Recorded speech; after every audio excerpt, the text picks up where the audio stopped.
Сенің жынды класстастарың. Асқар неменеге футбол кімей отырсың? Ой, бағана көшеде келе жатсам, бір аға шығып, ассалаумағалейкум дейді, уағалейкум ассалам деп мектепке кіріп кеткенсің ғой. Футбол кім айтам саған?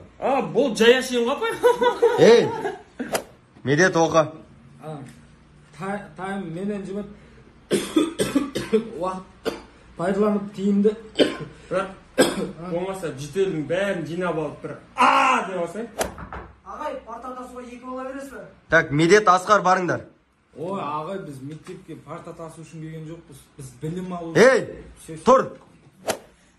Ей! Ей! Менің артымда да көзім бар.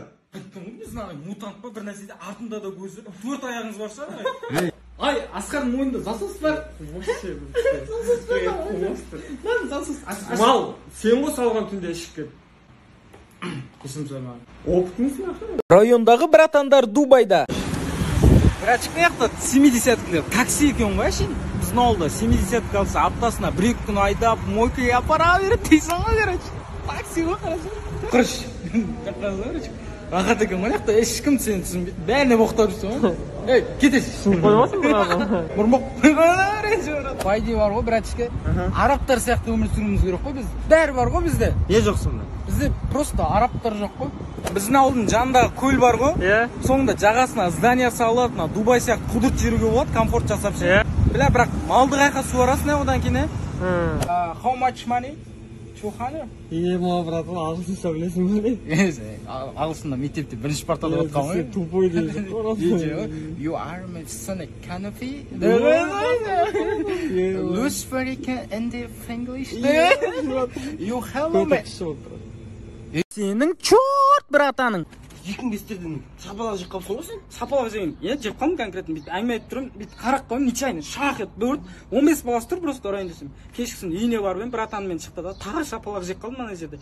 Сөйтіп байтақ айтты заттарды жинап ауылдан көшіп кеттік. Інім двордың алдына шығып келе жатамын ғой.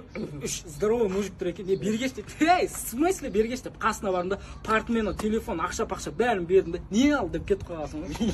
Жаманға еске айтып, үндемей қалды. Дәң кетіп, беті бет ішіне кіріп кеткен ғой.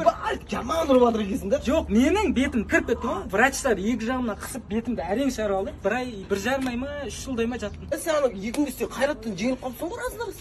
Бүкіл ауыл айтып беріп отыр маған. Просто мен төйлесен десең, шын ертең ағасын шақырып келеді, артынан батясы келеді, артынан атасы келеді, үлкен кісілерді әуре қылмайын деп. Леха, братан ғой, Леха. Тур осындай латокқа, короче. Біреу қызымен, анамын шәңкілді қызымен қосып латокқа, иыққа саламын. Қадай жерім ғой, короче. Сөйтем да тағы 2-3 дос баласы келеді, оларда пырт-пырт қадай жерім ғой, лебән кетіп, бәрін жатқызып тастаймын. 1 сағаттан кейін бәрі қарасам, латок толып қалған ғой адам ғой, короче. Братан, сен мектепте ағайды ұрды дейді ғой, 10-ші класста ғой, короче. Қыздардың көзінше сыныптан шығып кетіп бәрі анау дейді маған. Ема жынданып кетемін да. Жүрші сыртқа деп есіктен шығарып аламын. Жаққасын сән кетті, ұзыннан құлайды. Есіктен ұзын арғай қайтып кетпесін сол. Қыздардың арманы оған дейді ғой. Смело. Как раз 10-11 оқып жатқан кезде F4 шығып жатады ғой. Мен өзім көчемпем қасыма жаңағы бақалек, саканай, ташпай бәрін жинап алғанмын ғой. Қыздарға не қой шашты қайырман. Шоуға бір қызбен кездесуге барамын ғой. Кіребес жерде бұқалар күтіп алады ғой мен, типа сол ауылдың бұқалары. Кім қоя сал деймін ғой. Қоймайды. Түсемін да Жигулидің артынан жем-шөбін алып алдына тастап кетемін ғой. Кәдімгі бұқалар ма? Кәдімгі бұқалар бар, арқанда қойып просто сөз болса өлтіріп жібереді олар.